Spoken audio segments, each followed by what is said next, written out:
Boa noite a todas. Good evening, everyone. Eu sou o Arthur Mello. I am Arthur Mello. I am a partner of Megafauna Publishing House, and it is a great pleasure to be here today, celebrating the 25th anniversary of the publishing of Into the Wild. We have the author with us today, Jon Krakauer, the author of this book, which has sold more than 600,000 copies around the world. And it narrates the story of Chris McCandless. First of all, I have some acknowledgements. I would like to thank Companhia das Letras, Publishing House, for their support, especially Otávio Marques da Costa for all his support since the beginning for us to host this event.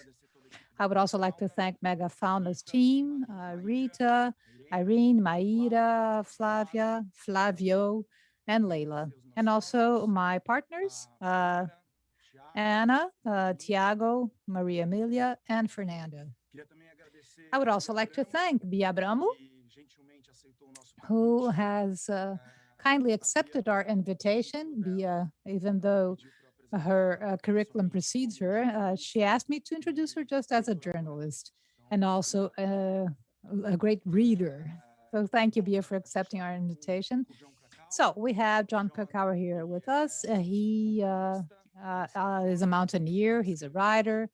He wrote 8 books, among them Missoula, Under the Banner of Heaven, also Where Men Win Glory, all published by Companhia das Letras in Brazil. He has climbed the Thumb of Devil in Alaska, Cerro Torre in Patagonia, in the Argentinian Patagonia, and of course, Mount Everest, where which he narrates Into Thin Air, also published by Companhia das Letras. Jon won an award by the Arts Academy in the US for, and I quote, combining the tenacity and the courage of the best tradition of investigative journalism with the subtlety, elegant subtlety, and the deep vision of a writer, end of quote. So today, I'm here not as only as an interviewer.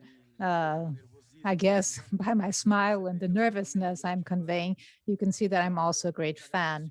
So Jon, I thank you immensely for having accepted this invitation.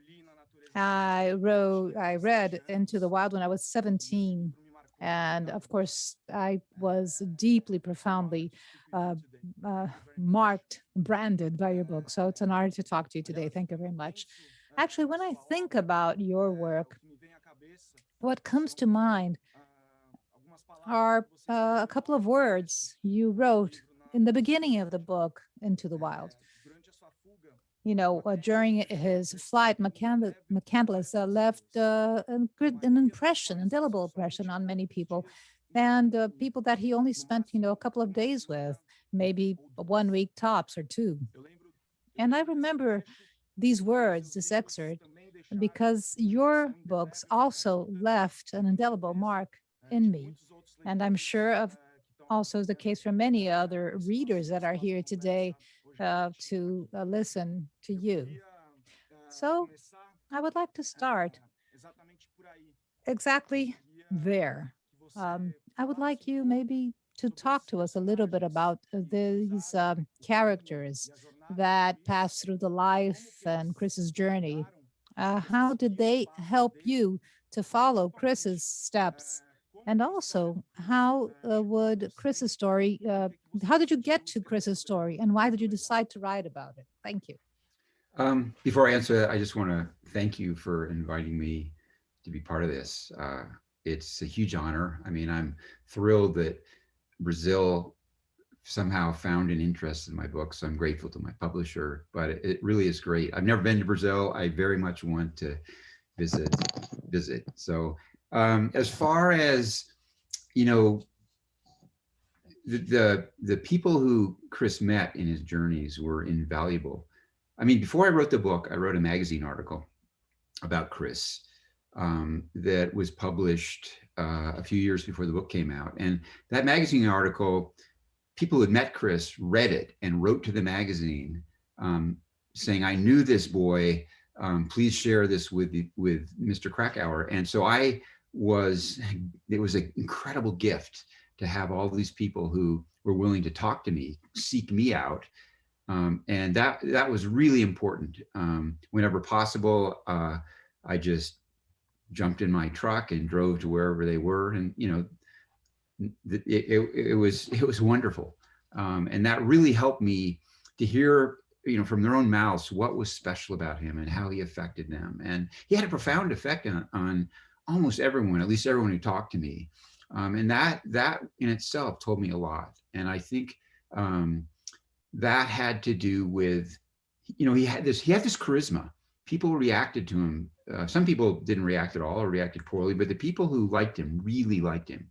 Even after meeting him for a matter of hours, sometimes they remembered him years later. And it was this charisma that I attribute to his authenticity. He was a person who needed the truth. He had no use for lies or people who told lies. He was sort of extreme in this way. He was after, there's a quote in the book from Thoreau, there's others from Pasternak about how the importance of truth. In the bus, I found these books he'd been reading, and he wrote notes in the margins, and at the top of one of the pages after one of these things he underlined, it was truth in capital letters. And that he was true to himself. He had no use for bullshit. He had no use for people pretending, I don't know. I think that, I'm just guessing, but I think that had a lot to do with why people were so affected by him.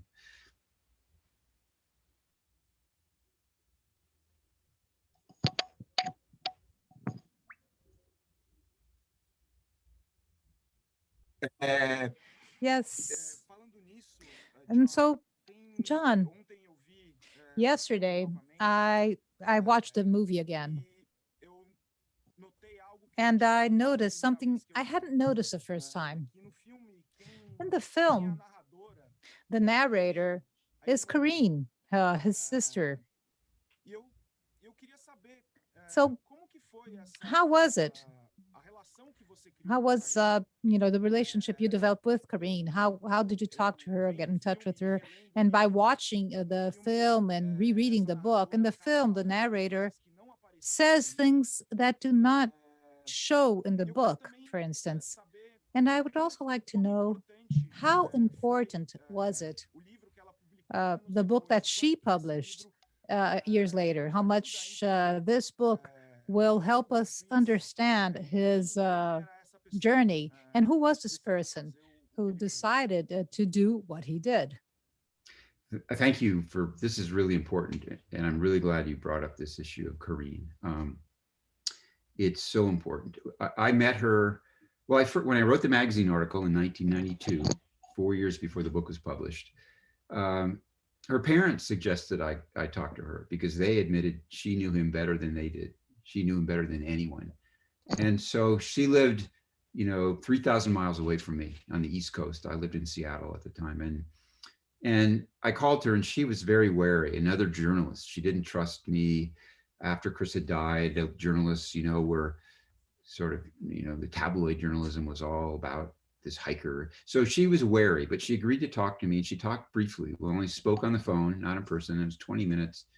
But what she told me was she was the most important subject I interviewed by far. So when it came time to write the book, I knew she was perhaps the most important. And, she liked the article. So when I contacted her and say, hey, can I fly across the country and interview you in person? She was like, okay. But she wasn't enthusiastic, it was reluctant. I think she said, I'll give you an hour. And so I said, an hour? Okay, it's worth it. Flew 3,000 miles, drove to her house. I think I got there in the afternoon or evening, and we started talking, and we kept talking. And she came to trust me. She was probing and tested me and saw what I really felt. And when she eventually we talked late into the night, and I had to get up early and fly home the next day. And so I was, I guess I got to go to bed now. And she said, wait, I've come to trust you. I need to show you something. But before I show you this, you have to promise you cannot use it in your book. Promise me this. And I repeated, I promise. I'm an ethical journalist. I will not use anything that you tell me in confidence. So she disappeared for a few minutes and came back with a bunch of letters that Chris had written to her before he went to Alaska. Some of them were when they were young. None of them were after he disappeared, but these letters were very disturbing. They described a family that on the face of it was another perfect American family, everyone happy, but really, like many families around the world, was filled with abuse and dishonesty and lies. And it immediately became clear why Chris did what he did to me. And, you know, I was grateful that even knowing that would help me shape the book. It was important to know. But we had a discussion. I said, man, please let me use this in the book. And he said, nope. I have my reasons. I said, I respect that. And then as I was writing the book over the next 3 years, we would have discussions about, Corinne, I want to say this, but I can't. Can I say this instead? And we would, have a debate, and she would allow me to come so close to the truth, but never reveal it explicitly. We both agreed it would be good to try to give readers a sense that Chris's family wasn't perfect. It wasn't a happy family. And I tried to do that, subtlety, with indirectly. And some people saw right away that, Chris's father was a very controlling, narcissistic man. Others didn't see it. And a lot of people hate Chris to this day. And, millions of people have read the book now around the world. I don't know, 7 million copies, I don't know what. And a large number of them hate Chris, and a large number of them admire him. And so when the movie was made 10 years after the book came out, 11 years, I think it came out in 2007. And by this point, Corinne's family things had gotten worse between her and her parents. She'd basically stopped talking to them. They were fighting all the time. And she was somewhat sorry she hadn't let me speak the full truth in the book. So when the movie got made, I told Sean Penn, I said, you need to get Corinne involved. She's the most important person. And he quickly agreed with me and invited her to become a major part of helping to write the script. The film has a lot of wonderful quotes from Sharon Olds, the poet, and that was Corinne's suggestion. Sharon Olds, for those of you, I don't know if she's published in Portuguese, but she's a wonderful American poet. So anyway, Corinne, those parts of the movie that are much harsher and much more honest than the book about the ugliness of Chris's family, that's Corinne's influence, and it's really good. And it really made the parents uncomfortable. And they, tried to get Sean to change the movie, and he wouldn't.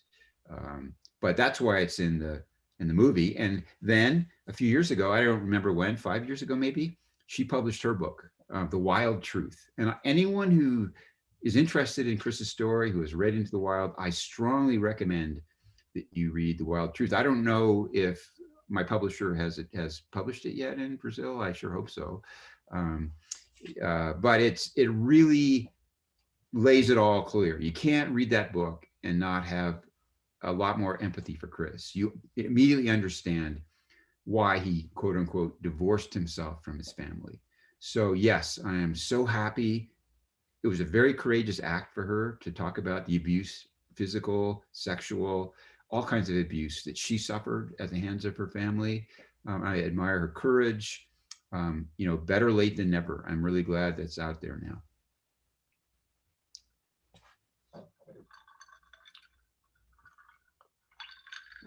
Yeah.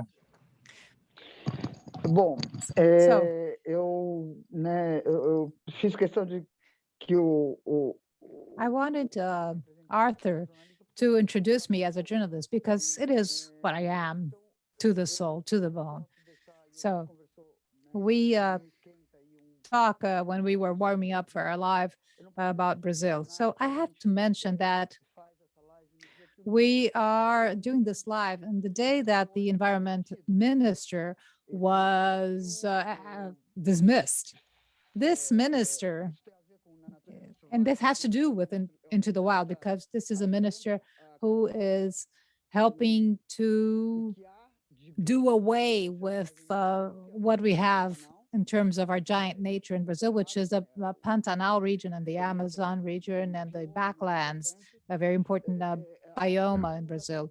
And in the first year of the pandemic, he added horrible scenes of, deforestation, and you see animals dying. It was horrible. So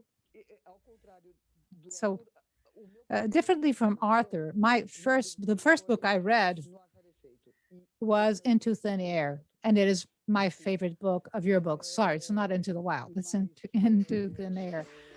But and I was already an adult at the time, not like Arthur. I was a teenager. I was maybe 30 years old or something. And it was, the Christmas book for 97. I remember it was one of the great gifts, for, Thanksgiving and Christmas. It was my first winter in the US, the only time I lived in the US. And it was the book you gave for Christmas. And so one thing that really stood out, not as a journalist reading a book, but what really caught my attention is this permanent tension between the grandeur of nature, the generosity of nature, and the US is amazing. California is beautiful, and the Bay Area is amazingly beautiful. And the generosity of nature and the fact that, well, it will kill whoever comes too close, which is the case of Chris Into the Wild, or of greed, just of greed, in the case of Into Thin Air. So as a journalist, as a reporter of a sports magazine, radical sports like surf and skateboarding, or practiced in nature, theoretically, which is something amazing. How did you become, the writer of such a tragedy, of so many tragedies? How did you go about this, from sports into writer? I know it's a big question, but how did you go from one thing to the other? I wouldn't be a writer if it wasn't for climbing, for outdoor sports, because the first things I wrote about were climbing. I was asked to write about climbing. But I've never, climbing is something I do for very personal reasons. I still climb a lot. And it's very important to me for personal reasons. So, but I realized quickly that it would be very hard to make a living. I couldn't make a living just writing about climbing. Also, I'm much more than a climber. I hope I'm a person of a citizen, and I care about injustice. I'm a journalist like you. I've always been pigeonholed, put in this little box as an outdoors writer, but I try to fight that. And part of the way I've done that is by write about other subjects. It was a very conscious effort early on my writing career. I became a writer by accident. I was a carpenter. I was a commercial salmon fisherman in Alaska. I've never studied writing. I'm self-taught. I'm a reader. I was a bad student in school, but I always loved reading. So I taught myself to write by reading books over and over again, the authors I loved. And climbing led me to that place, because I would never have occurred to me to be a climber or to be a writer. If not, I don't know what I would be, but it's just sort of an accident that I became a writer. But I am interested in I have an overdeveloped sense of justice. I'm like Chris in that way. I mean, it's not conscious or intentional, but the people I write about they're always people I'm fascinated with, and they help me understand myself. Certainly Chris helped me understand myself. Pat Tillman did. And some of the people who aren't so appealing, the people I wrote about on Everest were sometimes too much like myself, and I'm ashamed of that. So I don't know if that answers your question, but thank you for asking it. Acho que sim, acho que sim. I guess you did answer, yes. Arthur, can I skip one question and go to the next one? Well, it's a question 3. Do you like to be a bestseller author, or is it too much pressure? My first, yeah, I mean, the first book I wrote wasn't, actually, it was a collection of magazine articles, Eiger Dreams. And it sold very few copies. You know, I couldn't get bookstores to carry it. No one invited me to do an interview like this. No one invited me to do a book signing. So then I wrote Into the Wild was my next book. And when it became a bestseller, I was thrilled. It was great. You know, I got to go on a book tour. It all seemed wonderful until it stopped being wonderful. I wrote Into the Wild was published in 1996, January. March of 96, 2 or 3 months after it was published, I went to Mount Everest and had the worst experience of my life and wrote another best-selling book. And that book, that was a nightmare. That became way too big. It made me very uncomfortable. You know, I was, now people had, you know, when you become more popular, you get more criticism, more attention on my life. I felt pressure from my publisher to do interviews I didn't want to do. So I'm a private person. I like being alone. I spend most of my time alone and I'm most comfortable alone. And I think McCandless was that way. And that's why I feel like I understand him. You know, there's always this balance you have to strike. Even people like me who would like to be alone. I also like companionship. I like people. I just, you know, can only stand people for limited periods of time. And then I have to escape to my private world where I feel like you know, when I'm around people too much, I feel vulnerable. I feel like my soul is being robbed. It's not being protected.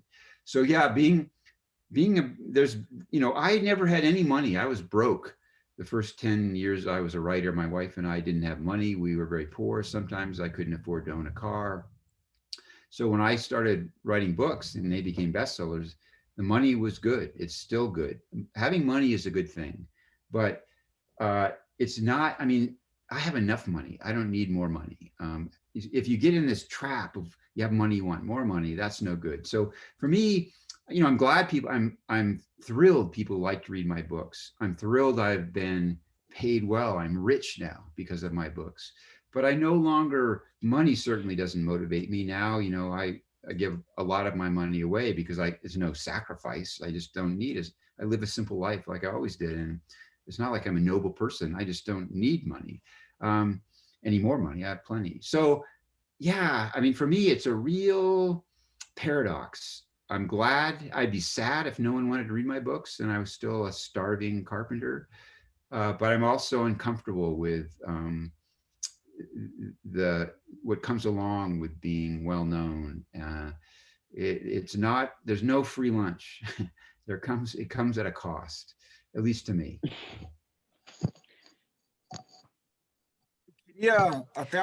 So now, adding to what you were saying about your process of writing, how you started writing, I always thought about how you present yourself in the books, always explaining and always giving your opinion.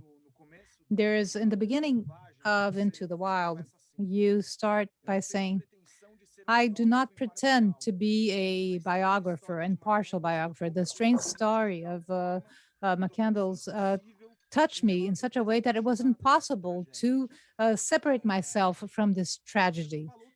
So you wrote about other subjects of matters. You talked about the Mormons, about the war in Afghanistan, and controversial issues, and you put yourself inserted in this topic. So how do you go about this writing process? Is it easy to insert yourself in these stories?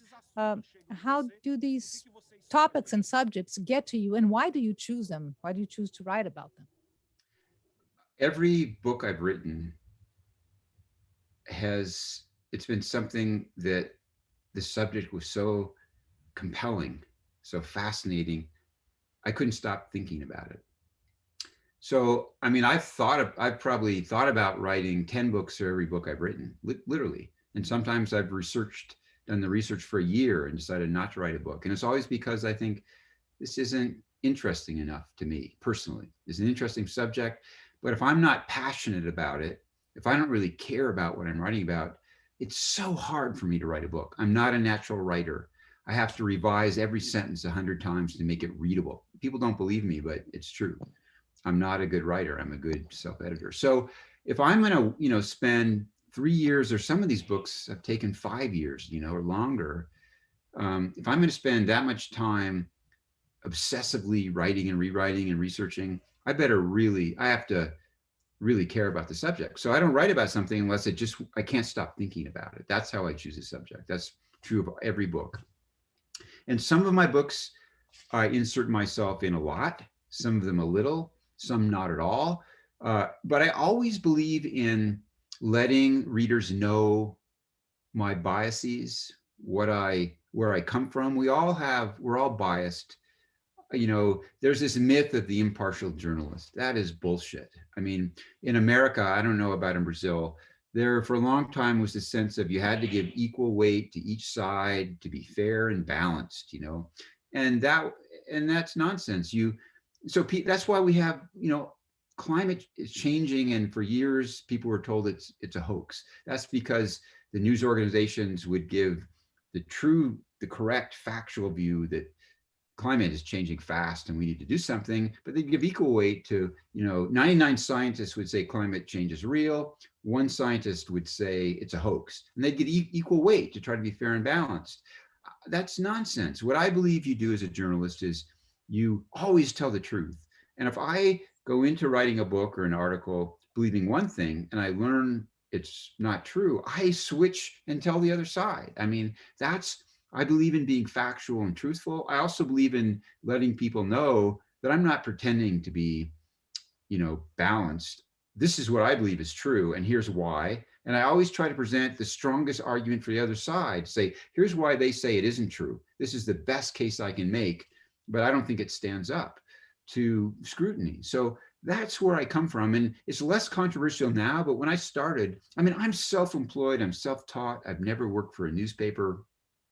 So people who are, salaried reporters who are employed by newspapers or magazines, they always told me, oh, you're too biased, you're too emotional, you're too passionate, you should even it out and present a more balanced. And I just have never felt the need to. I think that's the wrong way to present journalism. And I've been lucky enough, because I'm self-employed and have gotten lucky by having bestsellers, that I can afford to do that. I couldn't if I was a starving journalist, like most of my friends are, who are at least as good a writers as I am, but they haven't had the good fortune to have best-selling books. And they can't afford to tell their boss to take a hike. They have to keep their job, so they do what their editors tell them. I don't have to do what my editors tell them. Although I have really good editors who give me good advice, and I try to follow it for my own benefit.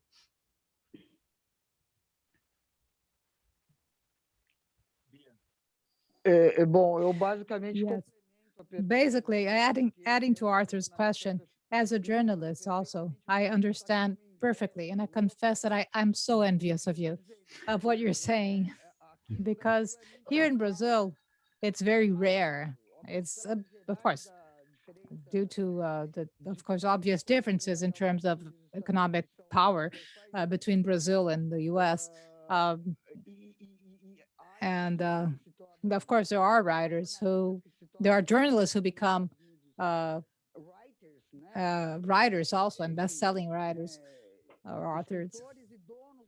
And they they own their own theme or time or deadlines, and that are able to make enough money to have good investigative journalism, something that will last 2-3 months.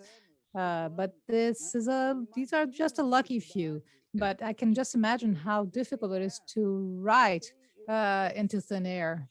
I was in awe, and I said, man, how did he do this? It's so much information, and such a it's so delightful to have this information coming from a mountaineer, and to understand. And I digress here, but you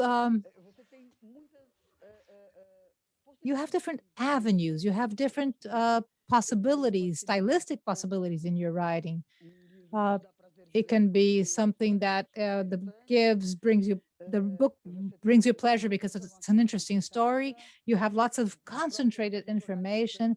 I guess this is something like the journalist trying to be truthful to the facts. And then you also have the interpretation as a writer, because you believe in writing, an essayist. And you were answering Arthur's question by saying that you have a deep sense of justice, that you have a one side to something that you find is truth. It's not a divine justice, but it's justice, just the same. And in this battle between man and the world, justice has to prevail. So it seems that it's easy for you to live between these worlds, and it's so interesting to see this between the different genres of writing, the different ways you write, and it's fascinating to me. How did you do that? How were you able to do that? To have these so many worlds and ways of writing. So how can it be so cool? It's not easy. I mean, for me, it's never writing is the hardest thing I ever done. Way harder than climbing. And I'm fortunate, I guess, in that I've always been attracted to difficult things. I like challenges. I'm like McCandless in that way too. And a challenge that you're gonna meet, a task that you can do isn't a challenge. So I'm drawn to difficult books, to difficult people, to difficult subjects, but it doesn't mean I like it. I mean, at some point, and several points in every book I've written, I despair. I go, oh my God, what was I thinking? No one's going to want to read this book. It's going to be terrible. Everyone's going to hate me. Maybe I should quit. Literally, I mean, every book. And I was raised not to be a quitter. I can't quit. And it's part of my, it's part of my family psychology, my upbringing. I come from a dysfunctional family, but even dysfunctional families give their members, their offspring, gifts. So I'm grateful I had a really bad relationship with my father. I basically stopped talking to him when I was 17 and left home to become, but he raised me, unconsciously or not, his neuroses, his problems, he sort of, imposed on me unconsciously. So I became, driven to succeed, because he was driven to succeed and he wanted his children to succeed. And I'm grateful for that. Maybe it would have been a happier person otherwise, but happiness isn't what life's supposed to be about. I don't believe that being happy is important. Having a purpose is important. And maybe if I was happy, I'd feel different, but I'm not a happy person. I'm not an easy person to be around. My wife will tell you that, even though we've been married for 41 years. I'm a difficult person. And I try, luckily I found a career where I can use my personality to good effect, my obsessiveness, my compulsion, my need to get to the truth, my need to succeed. All those are good, are useful traits for a writer, for any writer or any journalist. So, but it's not easy. And I've quit writing books. I'm not writing any more books because I'm 67 years old. I don't know how long I'll live. I hope I live a long time, but life, I might live 10 more years. I might live 20, but those 20 years are not all going to be good. I maybe have 10 good years. I want to make the most of what life I have left. So I want to write less and live more. I want to learn to be a more normal person and try to appreciate life's simple pleasures. And I don't know how successful I'll be at that, but not writing books is part of that. So writing books is so hard. I don't have it in me, the energy to write any more books. The last book, Missoula, about sexual assault, was really painful, really scary, a huge responsibility about the women I wrote about. It was hard for me. It was hard for my wife. It was hard for family members. other family members who've been sexually assaulted to, I mean, it's a difficult subject. A lot of members of my family have not been able to read that book because it's such a difficult subject, and I understand that. So yeah, I mean, choosing to be, I don't know about you, but becoming, I don't know what made you become a journalist and how happy you are, how driven, but you know, most journalists I know are not your typical, you know, it's not like, well, I thought about being an insurance salesman or a journalist. I decided to be a journalist. You know, it wasn't, I never really made a choice. It was something that, it was a calling, you know, it was something I found to do that made my life make sense. It's in the same way Chris McCandless had to go on this journey. We all, you know, we do what we have to in life to survive the traumas of our youth. I mean, maybe it's just my prejudice coming from a dysfunctional family, but I look around me and I think most families are dysfunctional in their own ways, and people are resilient, and we have to use that dysfunction, you know, as a tool and make the most of it. So that's kind of a strange thing to say. I'll leave it at that and go. Sorry, you can ask the next question. Arthur, desculpa de So novo. Arthur, may I add to this? So I come from a family of journalists. My father was a journalist. And it was a calling the other way around. I was very resistant to the idea. I wanted to be a writer. I was this reader. I was reading from a very young age, and I would read desperately since I was very young, 12, even before that. And and I was a relatively good student at the time. So I went into the university at São Paulo to study psychology. And then somewhere I said, no, that's not what I want. It's boring. I want to do a psychoanalysis and not psychology. I want to go to therapy and not be a therapist. And my family was not dysfunctional, but we lived in the dysfunctional time under a military dictatorship. And this ended up being a calling for another area. I became a cultural journalist, you know, pop music, in this tiny little scenario, which we had in the 80s in Sao Paulo, that was alternative and no one knew about. Well, now they know, but at the time. And so people wanted to know, and it was this thirst for news, because we were under a censorship for so many years, but people were thirsty. They wanted news. So I agree about, you know, this whole calling and how we are sometimes in angst to accept that calling, you know, to, for instance, be a music critic, for instance. There's like a metaphor. It's like, you know, dancing over an architect's tomb. It's so difficult, you know. So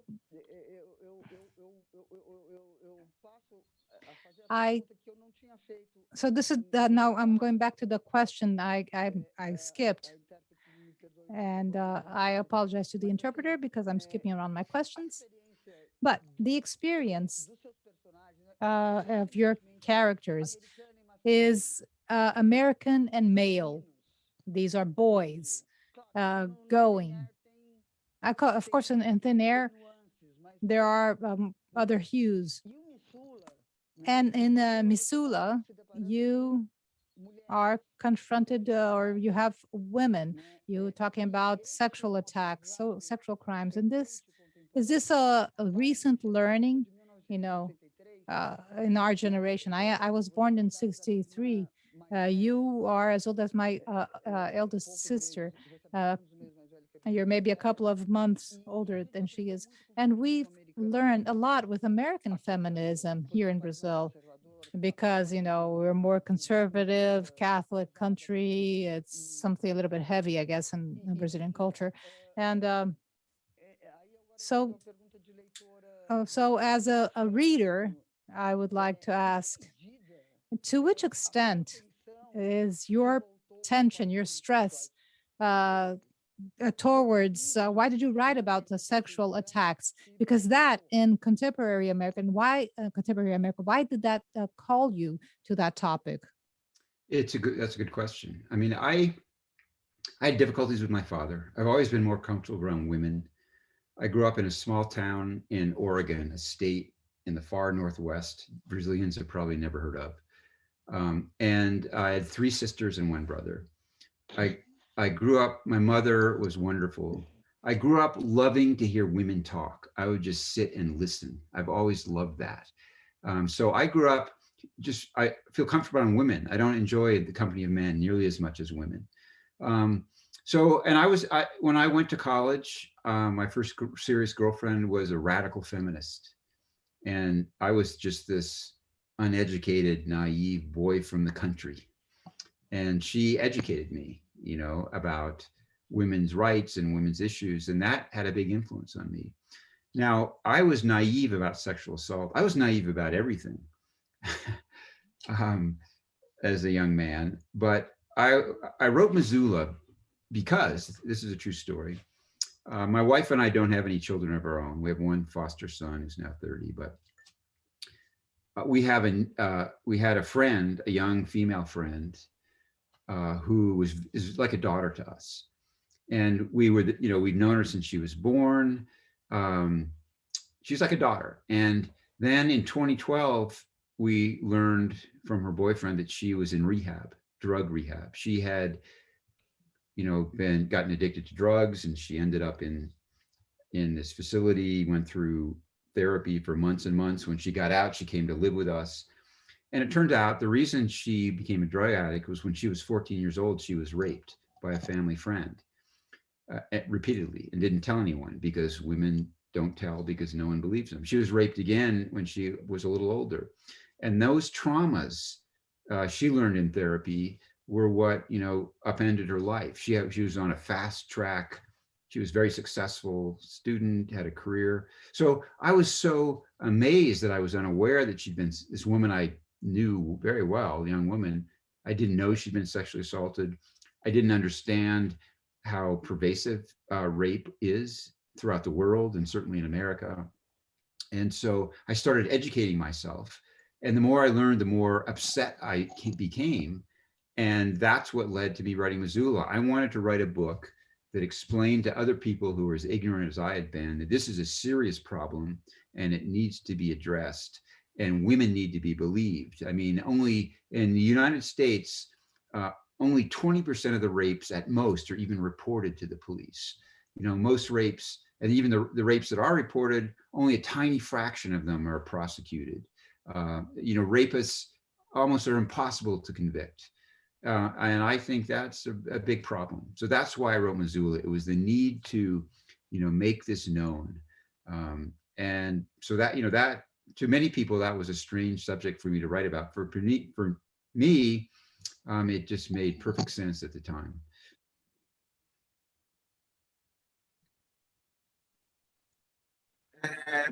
Jon, no ano So, passado, John, last year, the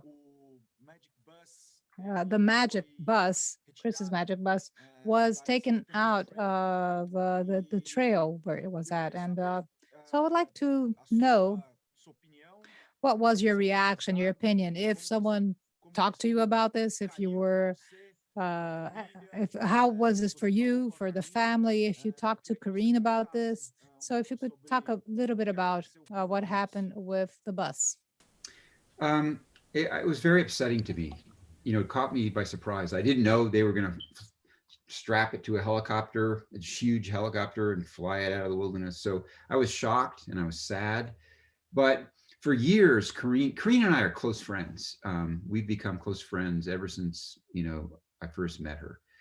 And we've been talking about the problem of people going to the bus and having to be rescued or drowning in the river. And she had met some people and wanted to raise money and build a bridge over the river. And this in itself was very controversial. I agreed to help her do that, but I wasn't sure that was a good idea because, the problem of the bus is that it's bigger. It's a huge problem. It's bigger than the book. A lot of people, thousands of people go there. Some fly in helicopters. There's tour companies in Alaska that make a lot of money flying people to the bus or taking them on all-terrain vehicles. It's not just pilgrims who love Chris and are walking in, and there's many people who hate Chris. many Alaskans, maybe most Alaskans, really dislike him.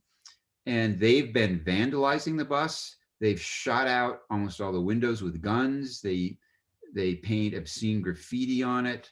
And it's been loved to death too. There's so many people visiting that the beautiful, serene, beautiful setting that's on the cover of some of the books.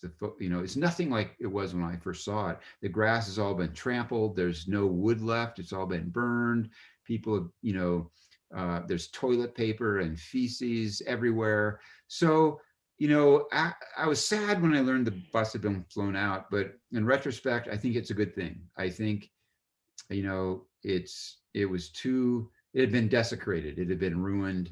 The site where he died will now be a nicer place to visit, I hope. The nature will come back, the plants will come back, and the bus, will be preserved, we hope, and restored to the way it was, not brand new, but the way it was when Chris visited, in a museum where anyone can go visit it. I think it's not a great thing, but it's the best of bad alternatives. And Corinne agrees with me. She is trying to raise money to help with the restoration. I'm doing that too. She created a Friends of the Bus 142 on Facebook. You can find it if you want to give money or learn about the bus. So yeah, it's a complicated thing, but I think moving the bus out of the wilderness was in the end a good thing. Eu posso fazer uma outra pergunta de fã também? Now another question as a fan, as a reader. I would like to know who were the authors that inspired you, if you have any inspiration, and the authors that actually helped you in your journey as an author. Oh, many. John McPhee, the American writer who's written many, many books. His most famous book is called Coming into the Country, about Alaska. He wrote that, I don't know, probably in the 1980s. And it had a profound effect on me as a writer and as a person who'd spent a lot of time in Alaska. Janet Malcolm, the American journalist who just died, she had a great influence on me. Her book, The Journalist and the Murderer. Bia, I don't know if you read that. You should, if you can, The Journalist and the Murderer. It's a fantastic book about the contradictions of being a journalist. It's wonderful. Annie Dillard, the nature writer, had a great influence on me. Paul Theroux, just many, many authors over the years. And I still to this day reread their books over and over. I mean, I tend to reread books I love more than starting new books. Although I'm a tough reader. Once I start a book, I don't feel like I have to finish it. It's the job of the author to make me want to finish it. So if I read a book and get 15 pages in and I'm losing interest, I'll pick up another book. And I'm sure people do that to me, and they should. I mean, I know a lot of people like my books, but I also know, because I get emails and letters, a lot of people hate my books, and I get it. That's great. I'm in a weird position because in the United States, many school children, teenagers, high school, middle school, are required to read Into the Wild and maybe Into Thin Air. And I feel so sorry for those students, because when I was a student, if a teacher assigned a book, I wouldn't read it. I only read books I wanted to read myself. So because I'm a difficult reader, I'm difficult, to get me to finish a book is not easy. When I do find a book I love, that's how I taught myself to write, was reading people like John McPhee, Tracy Kidder, over and over again, to see how they made these paragraphs so beautiful and so interesting. And also, this is interesting because I read as much fiction as nonfiction. I've adopted some of the, the literary styles and flourishes and experimentation of people who write fiction. I believe for nonfiction, you have to absolutely stick to the facts. You can't modify them in any way. You have to tell the truth. But you can tell the truth in all kinds of more interesting ways about, inserting yourself into the book, or the language you use. Or I don't believe in chronology. Into the Wild starts right away with, I tell you he died in the bus. And a lot of kids who are forced to read the book in school complain. They say, you ruined the ending. You know, why do we want to read the book now? And well, you know, because I don't think what's important is sort of the mystery of how's it going to end. I think, you know, the interesting stuff is, why did Chris die? What did he do? So anyway, I don't know if that answers your question at all, but that's what I got. Bom, So, eu tenho a impressão que o Chris. I have the impression that Chris, even though it's not my favorite of your books, I did read it, of course. I can't remember exactly. I remember I wrote it. I read it before I saw the film, and I read it in Portuguese first. So differently from Into the Thin Air, which I read first in English, and I had to read it twice because my English was good enough to understand books for many years, both fiction and nonfiction, but I couldn't understand anything about mountaineering, climbing Everest, Himalaya, or Sherpas, or what have you. I didn't know about that universe. So I had to find all the references, and I had to read articles, and I lived in the US at the time. So I had access to amazing bookshops in Berkeley. I lived in Berkeley at that time. And so Black Oaks and those amazing, small but wonderful bookshops. But anyways, I digress again.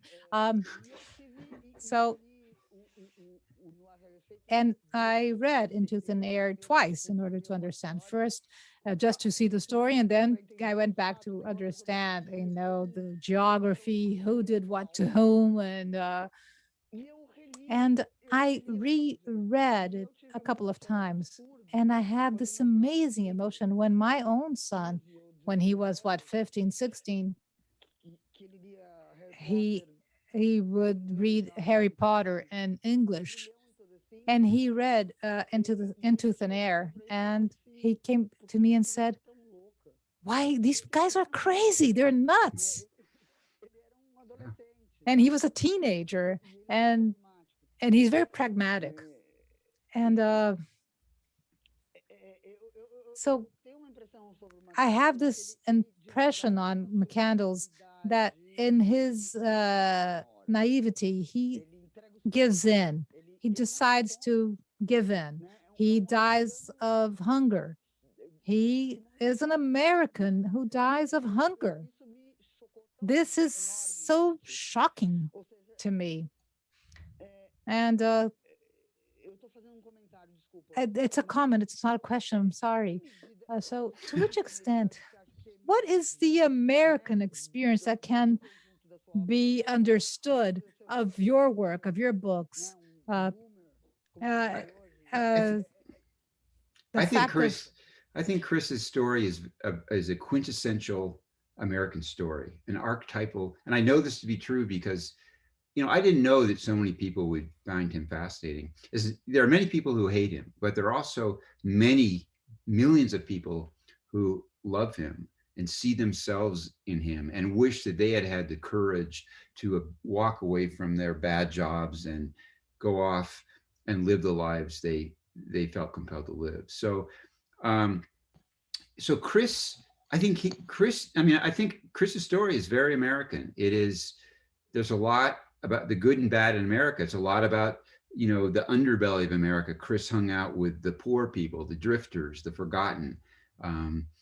There's a lot of that. And I have to say, Chris died of hunger, but he wouldn't have died if he ate poisonous plants that pushed him over the edge. If he had not eaten those plants, he probably would have survived.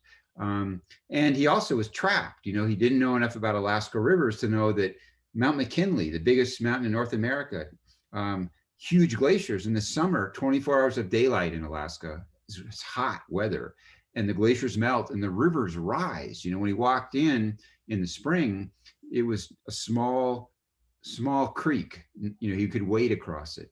In the summer, it was a deadly, raging flood.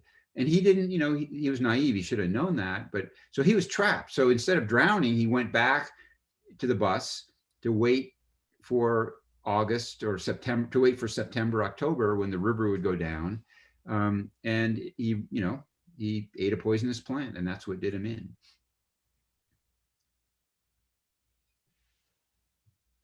Eu queria aproveitar. I would like to maybe ask, based on your answer, it's one thing that really caught my attention, and was the fact that Chris's dad, Walt, he was never able to follow Chris's steps or seek him, even though he was almost like a spy.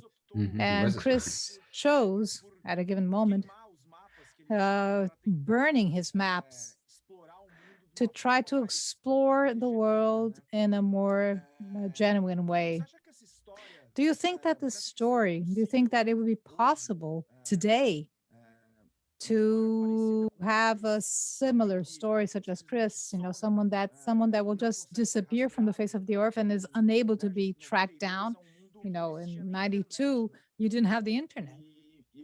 And it's amazing how Walt was unable to find his son and follow his steps, but you were able to do so.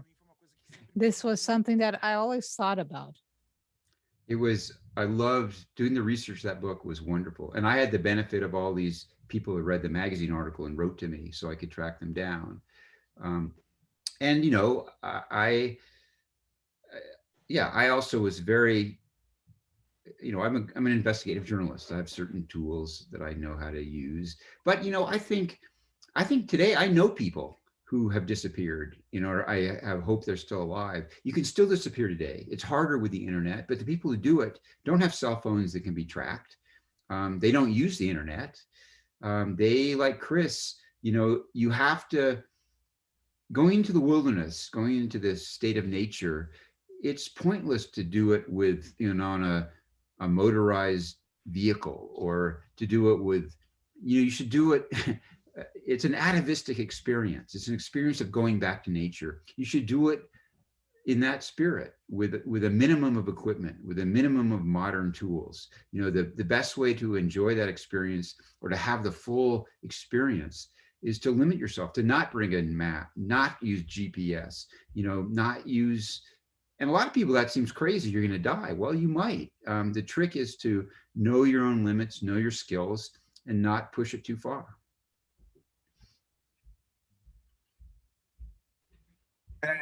Aproveitando a pergunta da Bia, que você falou. Regarding Bia's question, you're talking about the archetype, the American archetype, and you wrote about Patrick Tillman when you wrote When Men Win Glory. He was a little bit older than Chris, but he also left everything behind to fight in a war that wasn't his, in Afghanistan.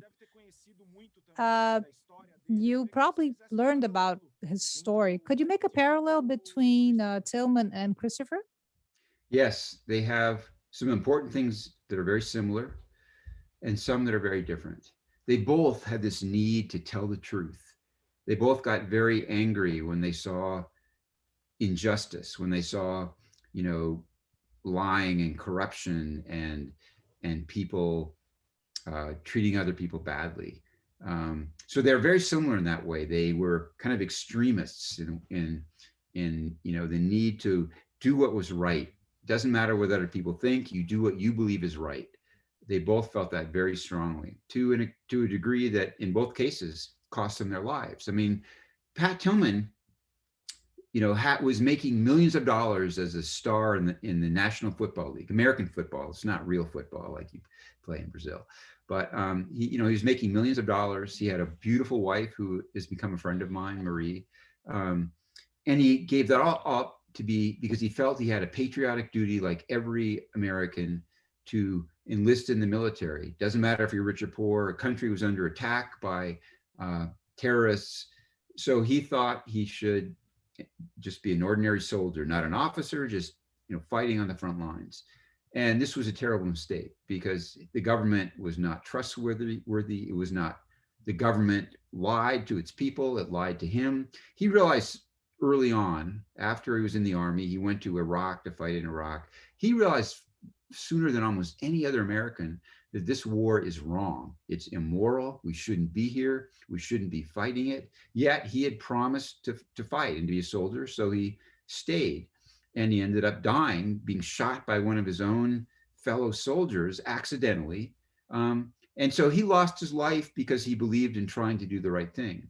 McCandless lost his life because he was trying to overcome this dysfunctional family and prove to him, test himself and prove to himself and find some sort of transcendence. And he made mistakes and he died as well. So both of them ended up losing their lives for their ideology. But Chris was, he liked companionship, but more than that, he liked being alone. He was comfortable alone. He had a need for privacy. He could be around people, but then he had to escape. Pat Tillman was not like that. Pat Tillman had a loving family. He was so close to his friends. He loved being with other people. He didn't like being alone. So they're very different in that way. Pat's family was not dysfunctional in the way that Chris's was. I'm sure they had their own dysfunction, but not in the extreme way Chris McCandless was. Yet both of them, sometimes there's no guarantees in life. We all die sooner or later. And sometimes if you follow your inner compass, it's going to cause harm. It can kill you. That's a mistake. I mean, a lot of people, think it's wrong to take risks. It's not wrong to go mountain climbing. And maybe they're right, but it's just as dangerous to be too timid and go through life not taking any chances. You miss so much of what life is about, and you're going to die in the end anyway. I mean, this is what I believe. This is how I've tried to live my life. And people get angry at me when I say this because I think I'm a bad influence. And maybe I am. I don't pretend to be anything but a bad influence. I wouldn't urge anyone to try to be like me. I wouldn't wish my life on anyone. But that's what I believe. And Chris and Pat Tillman were both victims of trying to follow their inner beliefs.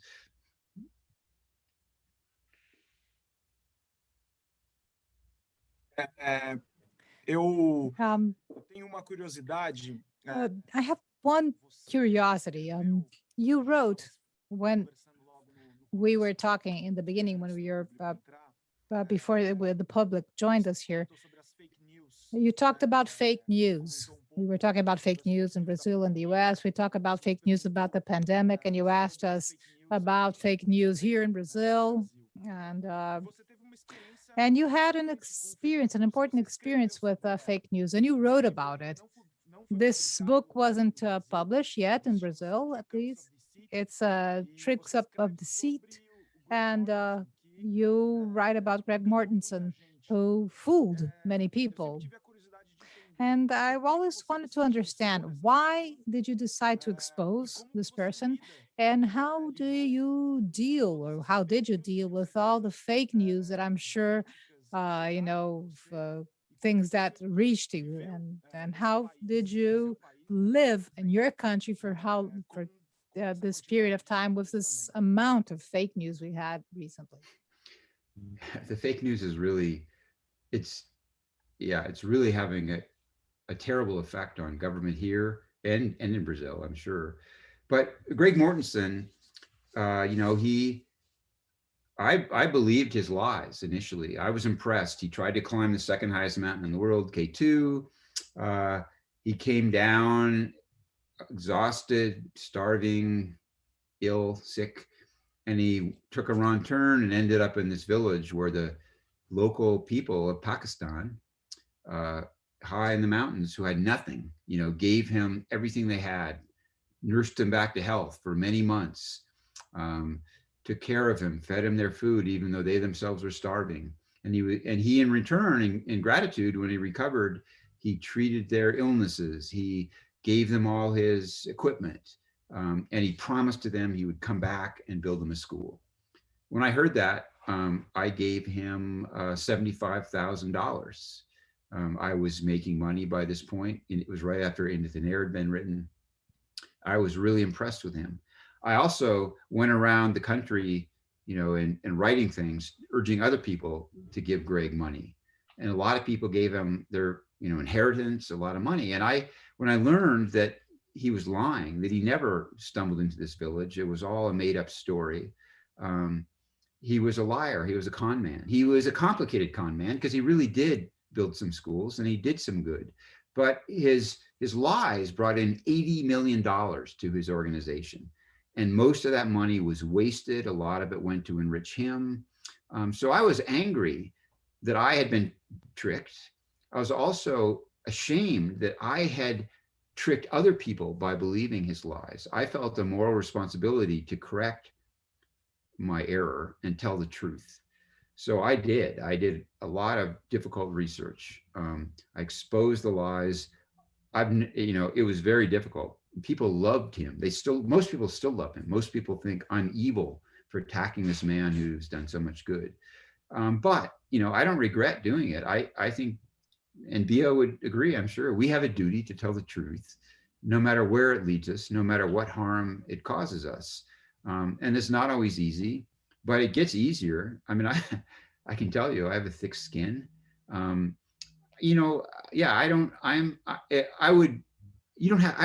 feel like I have a choice. If I learn something that is important and is true, and I know it's going to anger a lot of people who I care about, you don't have a choice. You have to report it.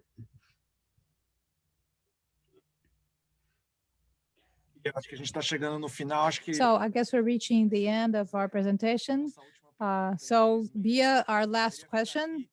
We could stay, of course, here for hours and hours, but we have 5 minutes to go. So truly, yes, you're right. Maybe I'll go to Oregon. I wish I was going more to the north in the US when I lived there, but I didn't. So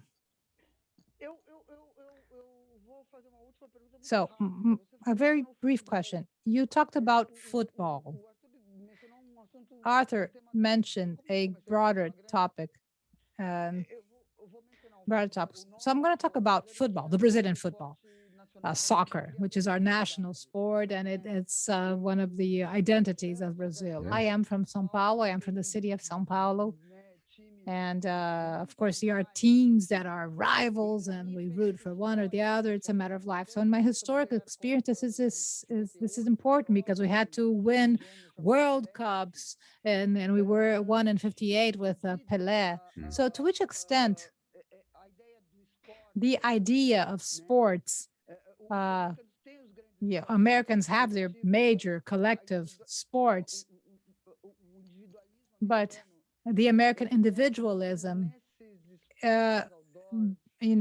sometimes is created through these outdoors sports and the personal individual challenges. To which extent this inspires you in terms of thinking about differences between these two countries?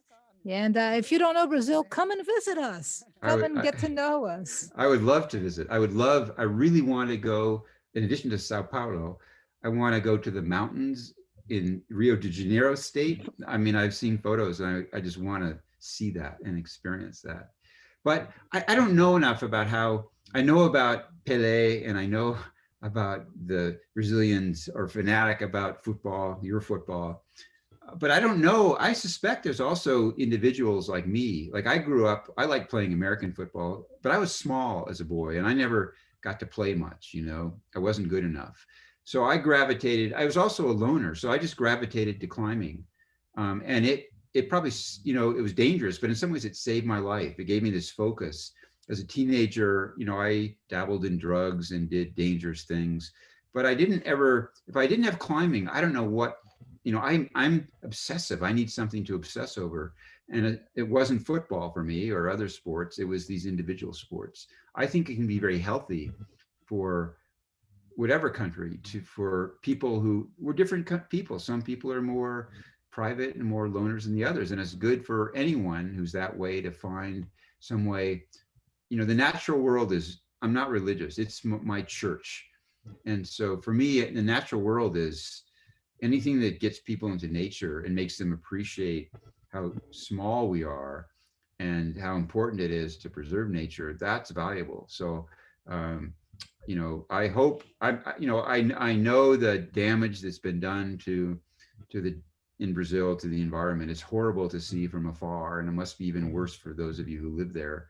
But I'm hoping there are people. You didn't explain why this minister who is responsible for all this harm was arrested or lost his job or whatever. I hope it's a sign that things are getting better. And maybe there are lots of people in Brazil, as in this country, who see the importance of nature and the value of going into nature with reverence and respect. Bom, So, infelizmente, with this, I guess we are reaching the end of our session. So once again, I would like to thank Bia.